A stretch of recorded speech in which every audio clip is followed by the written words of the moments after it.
Hey everybody, Karyn Bryant here for the MMA Heat podcast, of course, alongside... What's up, guys? Alan Jouban here. I guess not technically alongside, seeing as we're Skyping. Usually I'm in the spot we're usually sitting, and usually you would be right here. We are joining you picture in picture, or picture side by side, I guess it would be, as you guys are seeing it. But nonetheless, we make it happen. We want to talk about the big show coming up, man. That's right. Well, there's actually a couple of big shows. Obviously, the tough finale is coming up the night before UFC 226. I mean, I guess we may as well jump right into it. I know 226 is the biggest deal. And the funny thing is, and I don't know if this is the same thing for you, folks, just so you know, this is what we're talking about mostly. Although timeout, before we get into 226 thing, I just want to say a quick timeout and say thank goodness they found a fight for Paul, because that was kind of crazy. Yeah. Dude, it bummed me out so bad, right? Okay, because Paul Felder had his first fight earlier this year. He was supposed to fight, and he was supposed to fight Uriah Quinta. Uriah Quinta, we all know the long story short, Uriah Quinta ended up in that fight with Khabib Nurmagomedov. So they were supposed to fight then in a couple of weeks. He was supposed to have a fight, rather, against James Vick in a couple of weeks. Uriah Quinta pulls out of his fight with Justin Gaethje for late August. James Vick gets put in that spot, and Felder once again is left without an opponent. And he's on Twitter and he's like, "Are you effing kidding me?" Like, he's like, "Dude, come on!" Like, twice already. Like, the dude is such a good fighter and hadn't gotten to be able to fight. Long story short, Mike Perry also lost his opponent because Yancy Medeiros got hurt. I love the fact that Paul Felder is going to be fighting Mike Perry next week at 220. I love it. I love that they came together on this. I love that Felder's like, screw it, I'll move to 170. I'm just so happy that both those dudes get a fight. That said, I think Paul Felder wins. You have Paul Felder. I do. One. Even though he's going up in weight, because Paul is massive for lightweight. And as much as I think, I even said, like, I think all hellbows are going to break loose. As much as I know, and you personally know, obviously, because you fought Mike, that Mike is dangerous and has a huge right hand and those great elbows. I just think Paul Felder has more weapons. I agree. I think Paul Felder does have more weapons. He is the more technical fighter. The issue that I have is there's going to be a substantial. Hold on one second. I hear my kid like. Hey, Other room. I gotta Time finish out, this. little man. I got my son chasing my dog in here. Hey, please, come on. This is like that newscast where that guy I know when the kid came in. Either that, or we gotta start the like Cage and Bodie show. Like they need to have their own show. Go. Please. For those who don't know, Alan's son and Alan's dog are both adorable. Yes, and we just got home, so the energy in the house is pretty crazy. So I do believe Paul Felder, more technical guy. Excuse me. The thing is, the issue is Mike Perry's a big guy. You know, I remember when we fought that they weigh us before we go into the octagon, that the day of fight day. And I remember my coach Khalil kind of peeked over and looked on the sheet and cheated, and he saw Mike Perry is like 194, 195. Yeah, so, you know, not huge, but he's in those mid-90 range. I don't know how big Paul Felder walks around, but I would imagine that he might be walking around like 70, 75, I'm guessing. You know, he's already like in that – he's already – maybe when he's in the off-season he gains weight, but he's been leaned and training twice a day for 8 weeks now. So I imagine all in all that Mike Perry will probably have a substantial 20-pound weight advantage. Yeah, you're right. I agree. Because of that, I feel like he's going to be able to bully Felder a little bit, maybe take the bulliness, the size advantage might take away from some of Felder's technical aspect. Nonetheless, when they get into clinch, it should be interesting because Paul Felder, as we know, has amazing elbows, amazing clinch. Yeah. Mike Perry's a guy that you don't want to sleep on in a clinch. We obviously saw some of it against Jake Ellenberger, but he's a guy that he speaks a lot about his clinch, and he was even – after we fought, he even said, like, Allen's known for his clinch, and I didn't have much success in my clinch against him because he was equally aware. So it'll be a fun fight regardless of what happens. I just kind of worry that his size might take an advantage against Paul Felder in this fight. And that's a totally valid point. It is a really valid point. I guess part of my going with Paul is that also Mike Perry, you know, changed camps, which I think was a wonderful thing for him. Yeah. He and his girl broke up, and Mike went down to Jackson Wink, I believe it was. So I'm actually really excited about that, and I think that that's going to add so much to Mike's game. But But, sometimes when it's your first fight at a new camp, you know what I mean? Sometimes you haven't really fully integrated the new stuff. Maybe you're thinking, hesitating a little bit more. And Paul Felder, not only is Paul Felder always in shape, and now he doesn't have to cut as hard, because I think it's a bit of a hard cut for him. But he's also a little bit angry. Like, do you know what I mean? At the circumstance. And I think a fired up Felder is a dangerous Felder. Great fight, though. I'm excited. And Felder is a fired up guy. He comes off on TV as an analyst, as a very well spoken guy, a guy with poise, and but don't mistake that for when you see him inside the cage. He's the Irish Dragon. He's a monster. He's a very intense fighter. I don't think I'm to see that, but I mean, him and Mike Perry, they're both intense. The funny thing about this fight that we're talking about, obviously they're two recognizable names, they're two very good fighters. This is the first fight on the card, Karyn. I think this is the opening bout on Fight Pass. And crazy. So I don't know if this was because it was the different weight classes. They said, you know what, this fight is kind of irrelevant. So like in terms of rankings, or maybe they thought this is kind of a fight that anything could happen. Let's put it early on Fight Pass, make people tune in early. Get those early followers. I'm curious what the strategy was, but I saw that they went from being like the co-main on the prelim card to now being the Fight Pass opener. So that's the first fight on the card. We got a ton of other fights, but which fight do you want to talk about next? Something on the main card? Yeah, listen, I don't know. So I'm so excited because tomorrow we're going have a media lunch with Stipe, the heavyweight champion, the baddest man on the planet, a man who I have such great respect for, not only just as an incredible fighter, and I think the guy is just so talented and a complete beast, and 100% in the argument for greatest heavyweight ever. Just when you look at his record, it's really, really difficult to negotiate and go, I don't know, like Stipe's the man.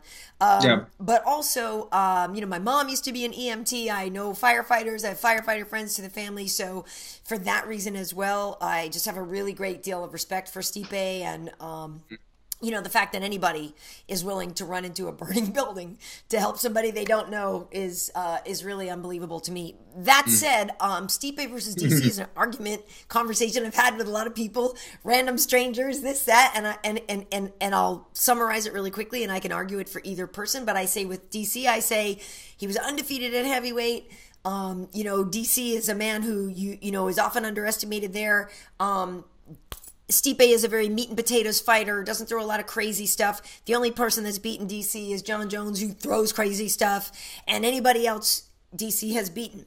And also the fact that Rumble is probably a harder puncher than anybody on the planet, and if DC could survive a Rumble punch, I think he could survive a Stipe punch. So that's why I could argue DC could win. And then the other side of the argument, I just go, look at Stipe, baddest man on the planet, wrecked everybody, had a real smart strategy against Francis. Hard to deny that Stipe can beat anybody. So that's really where I am in a nutshell. Yeah, it's a tough one. Obviously, I side with DC. We both know DC, I guess, more than we know Stipe. And he's obviously a Lafayette guy, so I'm going that direction. But that's right. You're a hometown. You're a home. You, Poirier, and DC. All of us, exactly. So I have to go with. I'm sorry, I'm messing. I can't see my picture anymore. I'm kind of messing with this, but there we go. Yeah. But as you said, you made a good point. He is unbeaten at heavyweight, and the thing that DC does very well is he gets inside on people. He's always going to be the shorter fighter at these bigger weight classes. But even when he fought the John Jones fight, the last fight where he lost in the third round due to the head kick, I was there. I was ringside. I was watching his fight very closely. DC had a tremendous reach disadvantage against John Jones, but he still was able to get in. He was still able to land his punches. He was still able to land leg kicks on the much longer John Jones. And he had a lot of success early in the fight until he got caught. Stipe is a bigger man, but what I'm saying is he's able to close that distance against people. He showed that he could do that. He could do it against Stipe as well. You made another good point that he was able to weather the storm of the punching power. Ngannou, yeah. No, but I mean, DC was able to handle the Rumble Johnson. Sorry, Rumble Johnson, right? Now Stipe, probably equally as hard puncher, maybe a little bit bigger of a man. He doesn't want to play any games like that. DC doesn't want to play any games. Doesn't want to take any power shots from Stipe, but he has proven that he has a granite chin. I got DC winning. I mean, I have him winning not only because I'm pulling for him, but I feel like he can get the job done. He gets in on the inside. He's going to be a heavy guy this time. He's another guy. DC is another guy. He's a tremendous weight cut. He's taking that anxiety, the taxing weight cut and throwing it away. Now he could fight bigger and heavier. So I'm going for DC. I see DC winning at least. Yeah, I really can see it that way, and I would love for DC to win just for what that would mean for his career. You know, he says he's going to retire at 40, which is next March. If Stipe lost, he still has way more time, you know what I mean, and still would be in the conversation of greatest heavyweight ever. So that I don't think would really be a big deal. But you know, I'll see Stipe tomorrow. Like I said, sometimes you see person fight week and you're like, oh, this is different now. You know what I mean? Like I remember, and don't tell Bisping, but I remember seeing George St. Pierre when he came to see us at the weigh-in before UFC 217, and it was like, oh no. I just didn't think it was going to go well for Mike because like George was freaking glowing. Do you know what I mean? And I was like, this dude's on fire right now and he's ready to wreck shop. So it'll be interesting what Stipe's vibe is tomorrow. That said, though, I do think DC can do it. But we'll see. I can't, I don't know. But here's the thing, Alan, for you, I wonder if it's even a harder question. Is Maxi Baby or Brian Ortega? Because we went to lunch with Brian Ortega the other day, and, you know, Brian is one of those guys who is so chill, who really doesn't have a lot of tells, who just is like mellow until it's time to not be mellow and totally turns it on in the octagon. And that win over Frankie Edgar was incredible. He's beaten Cub Swans. Like, all, you know, you can't deny Brian Ortega anymore. And the fact that he's been under the radar and like kind of that sleeper winner makes me a little nervous for Max Holloway. Yeah. You know, this is the thing. Brian Ortega, I've said it before, he's a friend of mine, and he's a guy that even if I did not know him, I'm telling you people, the audience watching, if you don't know Brian, it's hard to not like him. The guy's just a very humble, chill guy, and he does a lot of stuff under the radar. He does a lot of stuff where he's helping out kids and foundations, and he's just a really cool dude. All that stuff that you're seeing about him, is that the good stuff is all true. And he's a fun fighter to watch. It's hard to root against him. I like the guy. He's my friend. I have to say, when I look at these two guys on paper, or not on paper, the fighting stylistically, Max Holloway is a more complete fighter than Brian Ortega, okay? Yeah. Max Holloway is so good. He's so good. His striking is a very high level of striking. It's a very high level MMA technical type striking where you can throw all. He's not like in a Muay Thai stance. He's in an MMA stance, but he can scramble. He keeps a high work rate up. He's got great cardio. High. He knows he knows how to do all levels of the striking, how to scramble, how to sprawl, how to turn it up in the later rounds, how to change momentum. I think he's the more complete fighter than Brian Ortega, especially in the striking department. But Brian Ortega brings that X factor, Karyn. He brings that X factor where he can always catch you in a submission on the ground or on the feet. If you put your head too low, he can catch you in the guillotine, put you against the cage. We saw it against Cub Swanson. You don't want him to get a hold of your throat. You don't want him to get you inside the guard. And now we're seeing elements of X factor on the feet and striking where he's knocking out guys, as we've obviously seen with Frankie Edgar. Being that Brian, I feel like his will and his confidence in himself is so strong, and he has that X factor. I got to go with my man Brian Ortega in this fight. I feel like the X factor that he has gets him through it. If I compare him fighter to fighter, I would say Max Holloway. But if I think about Brian Ortega having that X factor in his pocket at all times, I think he pulls that card, gets the job done. It's going to be – I see him taking a lot of damage in this fight, though. I honestly do. I feel really? It's going to be hard for Brian Ortega to find his range, I think, early in this fight and to corner Max Holloway in this fight. I think he's going to take a lot of damage in the face. But I could see in the later third or fourth round, Max slowing down and Brian finding a guillotine, finding an elbow, finding something in there, and being able to finish him later in the fight. Yeah, it's interesting because, you know, like I said, we had lunch with Brian, and we were talking about how he kind of rose to the occasion more with like Cub and Frankie and stuff. And he just was talking about he just needs a little time to get a read on somebody, and then he can figure it out. You know, so he wasn't you know talking about fighting necessarily differently against them. Either they were faster to figure out or something. But he was like, oh no, I just need to spend some time in there and get a read on them. And, Max is I feel like a very consistent fighter in terms of how he fights, right? Like, you kind of know what he's going to do, right? So if you've already watched a lot of film on him and you go in there for a little bit and you get his timing down, I feel like if you can just be better than that or whatever, like, I don't think he's so tricky though, right? Like, to figure out how to beat necessarily. But the thing is Max is so good at what he's good at, right? And he's definitely going to have that reach advantage.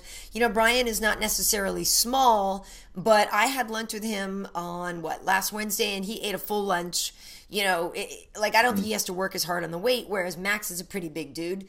When he came in to see us at Fox, I think he said he was at like a $185 or something, right? He's not small. Wow. So I think Max will have that size advantage in there. But I agree with you that, Ortega has like more random stuff to just like pull out. Oh, you didn't know I could do this. Oh, you had no idea I was good at this too. But at the same time, Max is an unstoppable force. 12 in a row.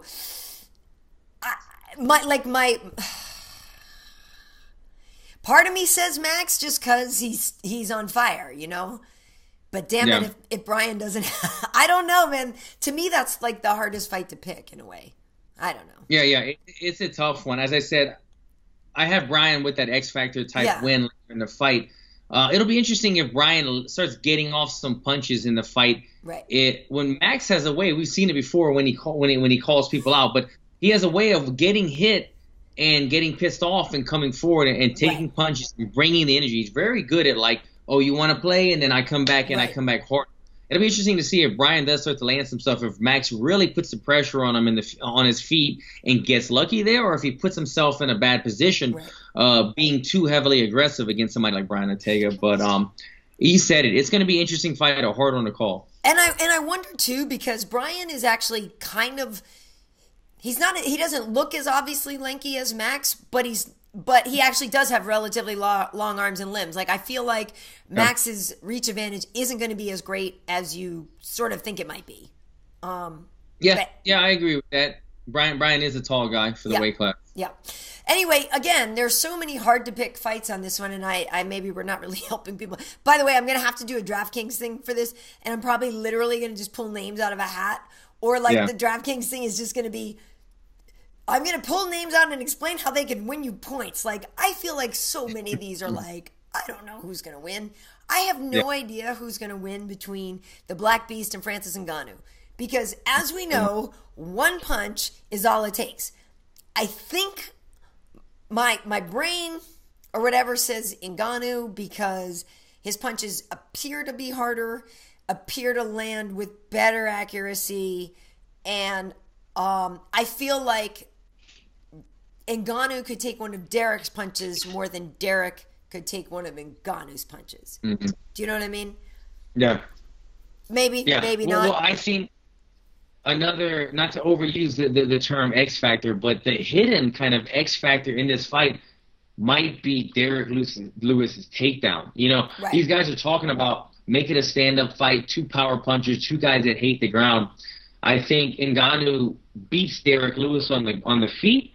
I think Derrick Lewis is able to sweep, trip, get Ngannou on his back. Derrick Lewis on top of Ngannou is bad news. I think Derrick Lewis goes ape shit on him, starts dropping those hammer fists, starts dropping those elbows, and I could see Derrick Lewis finishing Ngannou from the top position on the ground.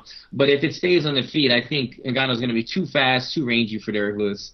And I agree with that. Although on the ground, I wonder if, the Beast is a big dude.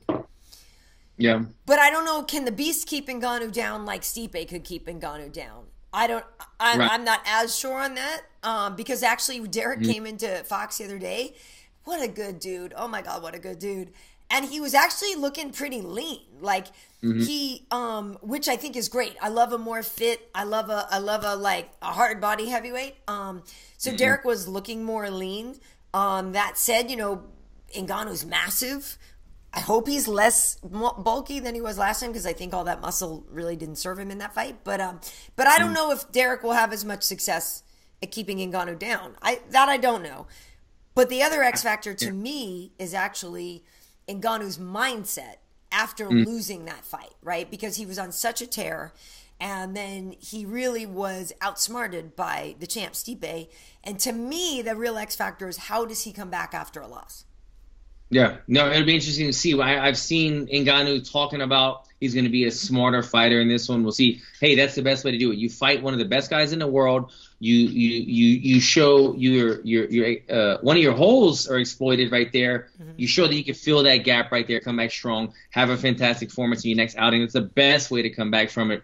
But yeah, it'll be nonetheless. This is kind of a fight that even though we're analyzing it right now, it's one I'm just gonna turn the analysts off during this fight and totally just enjoy this fight. I don't care what happens, who wins, who gets. I mean, I love both guys, but it's just gonna be a fun fight. Where in other fights, I'm gonna really be dissecting everything and be kind of emotionally involved. But this one, I don't care. It's gonna be so fun. Yeah, I love it, and I actually think, that like the Black Beast has more ways to win, and like you said, he has more wrestling ability. He's got great punching power. We know that even when he looks like he's gonna die, like he can actually go into some deep rounds. So there's a lot of reasons for me to think that the Black Beast is gonna win this fight. Like there's a lot of reasons for me to think that way.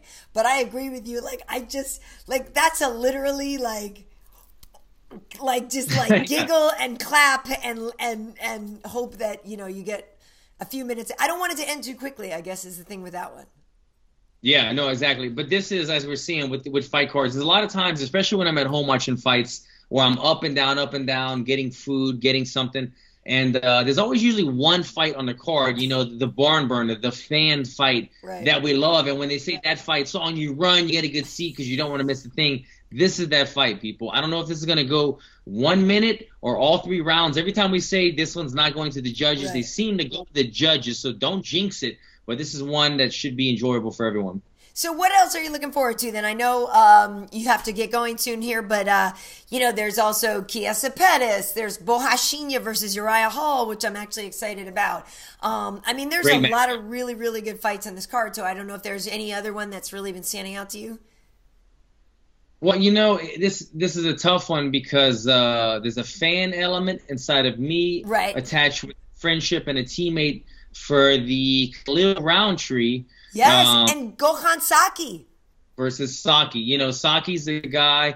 His UFC debut was the fight that I fortunately was able to sit at the desk alongside you at Fox and call it.